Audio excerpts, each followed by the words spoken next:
কম বেশি সবাই আমরা আমাদের সিভিতে লিখে থাকি যে আমরা মাইক্রোসফট এক্সেল এর কাজ পারি।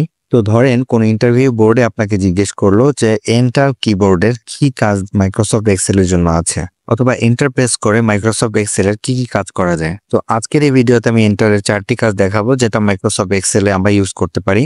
এর মধ্যে প্রথমটি হচ্ছে নর্মাল এন্টার, যেটা প্রেস করে আপনি সেলের নিচের দিকে যেতে পারবেন। এরপরে রয়েছে শিফট প্লাস এন্টার, যেটা দিয়ে আপনি আস্তে আস্তে উপরের দিকে উঠতে পারবেন সেলগুলোর। এবং তারপরে সবচেয়ে যেটা বেশি ব্যবহৃত হয় কন্ট্রোল এন্টার এবং alter enter. Control enter use করে আপনি একই ডাটা সবগুলো সেলে ইনপুট দিতে পারবেন। যেমন ধরুন আমি এখানে সবগুলো সেল সিলেক্ট করে নিলাম। এরপরে যদি আমি প্রথম সেলে ধরেন আজকে তারিখটি লিখলাম, যেমন হচ্ছে 16/2/2025।